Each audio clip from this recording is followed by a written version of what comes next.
Big V TV. Great to have you with us for a Wednesday night. Corey Standerf a week. We've given him the night off. We've overworked him the last two. Steve and Craig are with me at the Big V TV desk. And tonight we are looking at the run home in all 6 senior divisions. Heading into round 17 this week. Just the 2 rounds to go. And I'm telling you, as we'll go through tonight, nothing is settled.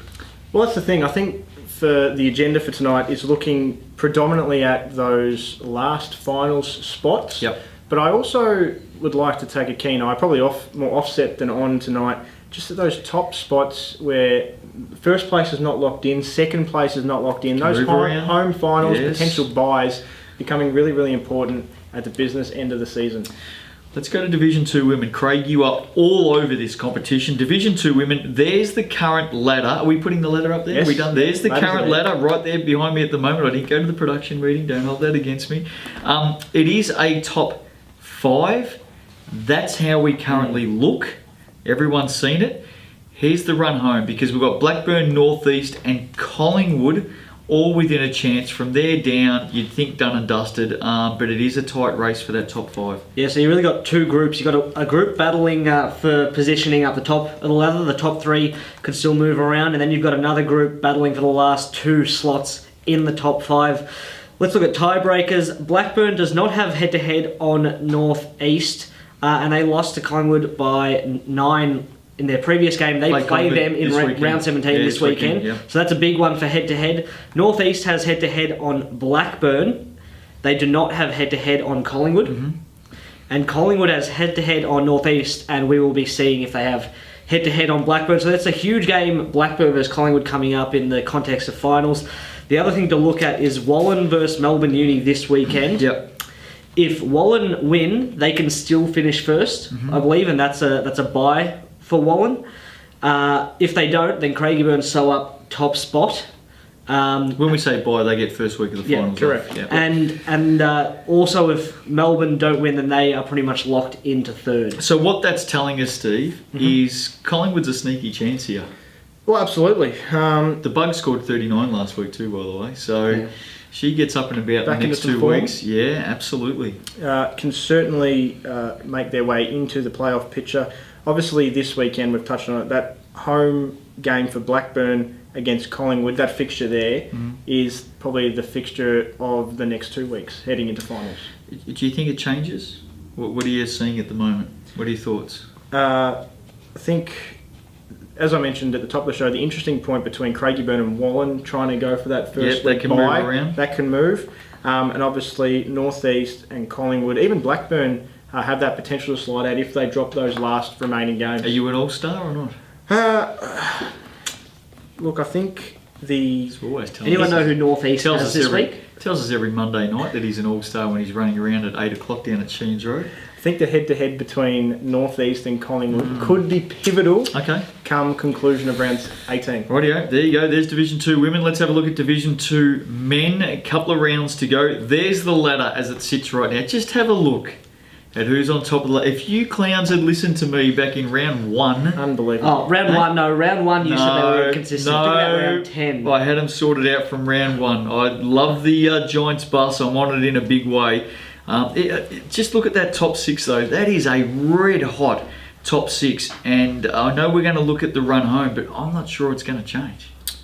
Well, I know one of the segments we want to touch on is Maccabi and Pakenham sitting in 7th and 8th respectively. They're 1.5 games back from Melton. Do they have any sort of sneaky chance to come into that top 6? You look at Melton's fixture for the last 2 rounds. They probably only need 1 win. They'll get Sherby in the 2 games. They'll get Sherby because they have head-to-head on both Maccabi and Pakenham. Yep. My apologies.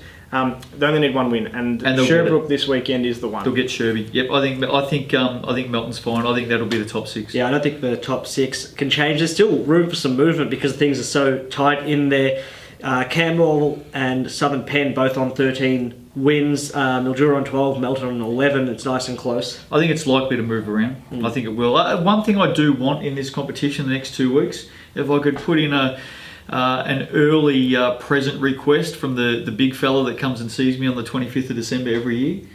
Northeast, I'd just love to see him get a win in the next 2 weeks. No team, doesn't matter what level you're at, no team wants to go through the season without a win. You just want them to feel that excitement just once this season. They're 0-20 at the moment, Steve. So you're hoping for Christmas in July? Christmas in July, Northeast Bushies, all my friends up there, I've got plenty of them. I can't name them, but I've got plenty of them. I'd like to see the Bushies get up for a win. Can we do that? Who do they play? Can we organise that? Who do they play? No, I'm just being facetious. Here we go. Division 1 women. There's the ladder as it sits right now. I don't know whether this is going to change either, Steve-O. It's a red-hot top 6. I mean, Werribee, I like what they've done this season. The Devils, by the way, they are now known as the Devils. We said a couple of weeks on the I was going back to the good old days. Put your hand up and say, I put my hand up. The good old days.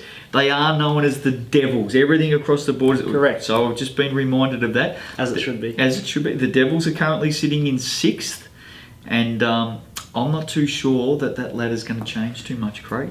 Well, Hawthorn have a fairly easy run in for the end of the season. They've got Warrandyte currently second last and Western Port who are last. Didn't see that. You can pretty much 2 wins. Pencil them in for 2 wins. Now, big thing then is they also need results to fall the way. So they need Whittlesea and Werribee to lose games for them. I'll tell you what though, Hawthorn, don't take Warrandyte lightly this week down by the Yarra. Warrandyte scored 75 on Mildura last week, so just don't be complacent. Well, that's right. Craig mentioned that they need other results to go their way. You look at the fixture for Whittlesea and Werribee though, they're in a similar situation where they've got easier opponents as well. They're not seeing anyone in the top half of the ladder. They both play Latrobe City. Correct. And they've obviously got Chelsea and Western Port respectively, as you can see on screen now. I don't see Hawthorn or potentially Camberwell squeezing into that top 6 at the moment. Who's Werribee got? Latrobe City, Western Port. Yeah, I think they should get those two. I think it's safe. I think it's fine. Let's go to Division 1 men. There's the ladder. This is a ripper of a competition. It has been a huge battle pack in the middle of that ladder for the last 4 to 6 weeks, to be honest. It's teams are beating each other all over the place. That's how it sits at the moment. Chelsea, the clear leader, have not lost a game. We heard this from Corey. Have not lost a game since Mitch Riggs came into that team. Yep. Shepparton and Keysborough, Western Port, Warrnambool. Warrandyte currently sit in 6th, but they have a very, very tough run home. Oh, I think this is a great division, as you touched on at the top of this segment. Championship contenders. There is a host of championship credentials around Division 1 men. I mean, you look at the ladder, you see Chelsea, Shepparton, Keysborough and Western Port. And then in my opinion, there's probably a gap to the likes of Warrnambool, Warrandyte and even Melbourne Uni, who are currently sitting outside of the playoff picture, have somewhat of a championship credential team, organisation. For Chelsea, they've got plenty of scorers. That's one of their positives. Is there any questions around Chelsea now? You obviously posed that at the start and midway through the season. They're probably missing that cog. Yep. They found that. Yep. Is there any holes in that team? No, they're legit now, Steve. And I said that earlier on this week. I think that the question mark over them earlier in the season was a valid one. They needed a consistently good third cog, and I don't mean third cog by third in line, but to be one of the big 3 at both ends of the floor, and Mitch Riggs has done that. Riggs with Brasser and Standurfer, they are 3 very, very dynamic players. Don't discount the good work Frost has done. Absolutely. Early in the season, it's a little easier for him as a fourth cog now. Yep. But early in the season, they were counting on him for 20 points a game. Agreed. If Melbourne Uni miss, I reckon there's going to be a bit of a sigh of relief from those teams that will be in the finals as well. They're a very, very dangerous team. Nick Masunda is in some of his best career form. They're a dangerous team moving forward. The tough thing with Warrandyte, currently 11-9, the last team in finals, they play Chelsea and Keysborough in their last 2 round. Last two games. Their next 2 games. They've got to buy. Have they got to buy this weekend? I think they've they play Chelsea. Chelsea, yeah. So they got Chelsea, Chelsea, and then Keysborough. Right. Okay. So that's as tough as it gets. It is tough. And then you look at the likes of Shepparton. They've got some effective imports. Keysborough got that real grit. They play for their coach in Nathan Vogt. Really good combined outfit. Western Port can lean on Dylan Travis at times. But you look at those sides, there can be some questions about them heading into the postseason. It's just whether they can answer those questions. When you look through those teams, I mean, Chelsea, excuse me, if we're talking imports, I've had that cough for 6 weeks. Chelsea, Standurfer, yes, straight out. Shepparton, Vines, Coleman, Keysborough, Newby, Enge, Western Port, Dylan Travers, Warrnambool, Javier Blunt, Warrandyte, A&D, Spreewell. Melbourne Uni obviously got the dot. One more down. It is Bulleen, obviously Thad Varmel. It is a dynamic competition for imports, very much isn't so. it? Very much. Manny Hendricks. Manny, where's Collingwood these days? Just a down couple bit more lower. down. Let's go to Division State Championship Women, actually. Here's the current ladder as it sits. And the big story here over the last 6 games has been the Ringwood Hawks. They've gone from 9-2 to 9-8. This is very, very important, and it does get to be bogged down really, really deep in this because obviously the Hawks, potentially Hawkshot. 6 straight losses, as you mentioned. They now sit in the 6th at 9-8. They've got a bye this weekend. So they've got 1 game left. They've got 1 game. They must win that game. They play Eltham at home. Which I was going to say they should win. Alice Koenig will be back in town. She might step out and play that game. It's interesting because if they win, they go to 10 wins. Hume City have 2 tough fixtures, both Very on tough. the road. Southern Peninsula and Waverley. If they lose both, Ringwood beat Eltham, they're in automatically. Yep. With the record. Head to head. If Hume City and Ringwood do in fact tie on their record, obviously it goes to head-to-head. 1 win apiece. Both by 3 points. Both teams won by 3 What's points. their percentage on the ladder? Okay, how do we think it's going to pan out? Because clearly, the top 4 is settled. It is all about Hume City and Ringwood. You would think, despite losing 6 in a row, I'd pick Ringwood at this point. they've got Eltham at home in the last round. Yes. Koenig could play, by the way. They've obviously got Cass Mahelko back. Came back last Played week. They probably wouldn't have been this issue if Cass didn't miss. I don't think there's any doubt about that. Hume City plays Southern Pen away, Waverley away. Can they get one of those games? I'm not sure. Right now, I mean, I'm leaning to say no, and I agree with Craig that Ringwood's probably in, I say the driver's seat, but Hume City have their fate right in front of them. It probably depends on what happens this week with Waverley, because if results go a certain way, Waverley cannot move from second spot. So you're saying rest some players in the last No, round? I'm not saying they will. We've but seen, they we've could. seen teams No, do it plenty of times. If Waverley lose, Knox win, then they're pretty much locked into second. I'm telling you. Yeah, so that could happen. It's a very, very good been point. done before, as you because mentioned. if they're going to get a home final regardless, Rest them up, don't get any injuries. and not only that, if they did drop that last game to Hume City, they know that the week after. It's second versus second, third, isn't it? third. So they're playing Yes. Sunbury anyway. But they could Or literally, Southern Pen. they could literally sort themselves. They out. could. Yep, no doubt. So that depends on that result as well. So it's probably easier to make that call after this week, given that Ringwood have the bye. If Hume City do lose both and Ringwood win round 18 against Eltham, they'll go into the finals having won one of their last 7 games. Correct. But an extremely good 6th seed going into the finals, considering the injuries with the Fifth seed, yeah. Fifth seed, Fifth seed, absolutely, no doubt. Let's go to state champ men. There's the ladder as it sits, and this has been a ripping competition. Even looking at the juggernaut going for the three-peat, Ringwood on top 16-4. They've lost a couple of games. They lost to Keilor a couple of weeks ago. You wouldn't have expected that.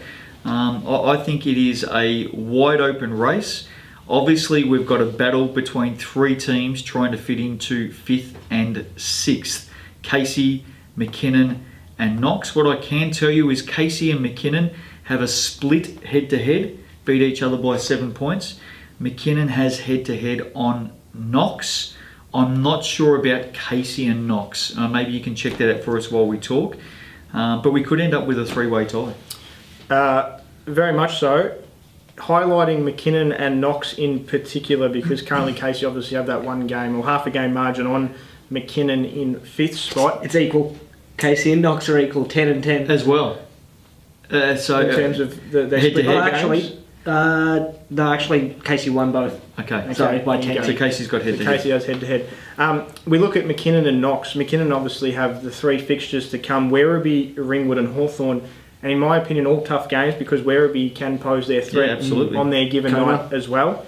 Whereas you look at Knox, they've got the 2 bottom sides, both on the road, however, Carrara Bay and Blackburn. Right now...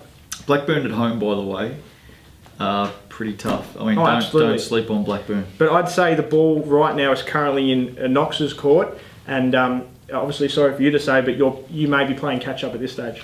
Absolutely. I mean, you look at the way the ladder sits right now, McKinnon needs to win 2 of those 3 games. Yes. It's as simple as that. And you take every other equation out of it as a result. So Casey should have a win this week. But then Who have Casey got in the next 2? So they play Waverley in the last round. Yep. And this week they play Keilor. Right. I'll tell you what. Keilor are tough. Keilor's last 3 That is games true, yeah. have been exceptional. So it's just one of those competitions where anybody can beat anybody on any given day. And even when you look down, you look at what Keilor have done in their last 3 games. Yeah. You know, they're 7-12, but they could win every game from here on in. You just don't know. So there you go. There's the rundown. Finals not too far away in our senior divisions. Now, coming up tomorrow night, and I'm looking forward to this because speaking of finals, they are starting this weekend in Youth League 1 men.